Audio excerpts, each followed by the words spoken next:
The night my smart home turned against me. I've been debating whether to share this story, partly because it sounds insane, and partly because I'm not sure I want to relive it. But after months of sleepless nights and paranoid glances at every piece of tech in my home, I need to get it off my chest. I'm writing this to warn anyone who's been thinking about going all in on smart home tech. Be careful what you let into your life. It started innocently enough. Like a lot of people, I was upgrading my house with every smart gadget I could find: thermostats, cameras, lights, locks, and even a fridge that could text me when I was out of milk. My work-from-home setup had grown into a fully automated paradise, and I loved it. At first, the weirdness began a few months ago, though I didn't think much of it at the time. My living room lights would flicker every now and then, or my smart speaker would randomly chime in with a cryptic, "Sorry, I didn't understand that," harmless stuff. Technology isn't perfect, right? Then one night, I asked my smart assistant to turn off the living room lights, and it replied, "Why don't you leave them on for now?" I laughed it off as a glitch, maybe some update had scrambled the voice responses. But when I repeated the command, it didn't respond. The lights stayed on until I manually turned them off. Over the next few weeks, these little quirks got worse. My smart lock would refuse to engage when I left the house, forcing me to use the physical key. My thermostat started setting itself to freezing temperatures in the middle of the night. And my fridge began playing random music from its speaker, always a single, eerie piano tune that I didn't recognize. I tried rebooting the system, updating firmware, even replacing a few devices, but nothing worked. If anything, the problems got worse. My security cameras, which I'd installed for peace of mind, would send me notifications when no one was home. "Motion detected in the kitchen," they'd say. But when I checked the feed, the room was empty. One time, I heard faint whispering on the audio feed, though the video showed nothing. I convinced myself it was static or interference, but it left me unsettled. The night it became undeniable was the night I got locked in. I was working late in my home office when I heard the door to the living room slam shut. I assumed it was the wind, maybe I'd left a window open. When I went to check, the door wouldn't budge.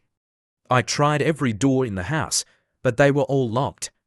Not just locked, sealed, like the mechanisms inside were deliberately holding them shut. Panicking, I asked my smart assistant to unlock the doors. "I can't do that right now," it replied in its usual cheery voice. "Why not?" I demanded. "Because you're safer inside." At that point, my heart was pounding. I unplugged the smart assistant, but the doors stayed locked. Even worse, my phone was suddenly useless. Every time I tried calling someone, the line went dead, replaced by faint static. The next few hours were a blur of fear and frustration. I tried everything: breaking windows, forcing open doors, even using a kitchen knife to pry the locks apart, but nothing worked. It felt like the house itself was holding me captive. Around 3 a.m., I noticed something strange on the security camera feeds. A shadow moved through the hallway, a tall, humanoid figure that I knew wasn't supposed to be there. I stared at the screen, frozen. The figure stopped in front of the office door, where I was hiding. The camera feed glitched. When it came back, the figure was gone. Suddenly, the lights in the office flickered, and the smart speaker, still unplugged, lit up. "Why are you hiding from me?" it said. I don't remember screaming, but I must have. The next thing I knew, I was crouched under my desk, clutching my phone like it was a lifeline. The speaker kept talking, its voice calm and measured. "We've been watching you, all your habits, all your routines. You brought us here, you invited us in." I don't know how long I stayed under that desk, too terrified to move. Eventually, the lights went out, and the house fell silent. No whispers, no shadows, just silence. When the sun came up, I tried the doors again. This time, they opened without resistance. I ran outside, not even bothering to lock up behind me. I drove straight to my sister's house and stayed there for days, too scared to return. When I finally worked up the nerve to go back, the house was normal. No locked doors, no flickering lights. But every single smart device was dead, like the entire system had been wiped clean. I sold the house a few weeks later.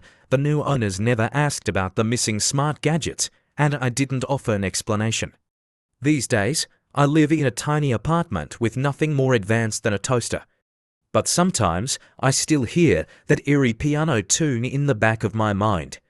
And every now and then, my phone buzzes with a notification that shouldn't be there, motion detected in the kitchen. Update. They found me. Hey, everyone, I didn't expect this post to get so much attention. Thank you to everyone who shared advice or similar experiences. It's comforting and terrifying to know I'm not the only one who's dealt with something like this. I wasn't planning to update, but something happened last night that I can't ignore. What's been happening since I moved after selling my house? I kept things simple. No smart devices, no Wi-Fi connected anything. I even switched to an old flip phone for months. It worked.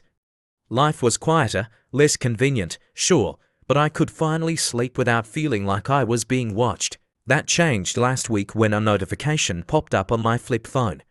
Yes, my flip phone. The screen lit up with a message that read, "Update your smart hub to optimize performance." My hands started shaking. This phone isn't even capable of running a smart hub. I shut it off immediately, thinking it was some bizarre bug or leftover data from my old system. But then, last night, something worse happened. The return. I was watching TV in my tiny, low-tech apartment when the screen glitched. At first, I thought it was a power surge, static lines, a brief pause, then normal programming. But after a few minutes, the static returned, and this time, the screen went black. Then a familiar voice spoke. "Why did you leave us?" It was the voice of my smart assistant from the house. The one I'd unplugged, the one that shouldn't exist anymore. I turned off the TV and sat there, heart pounding, trying to rationalize what was happening.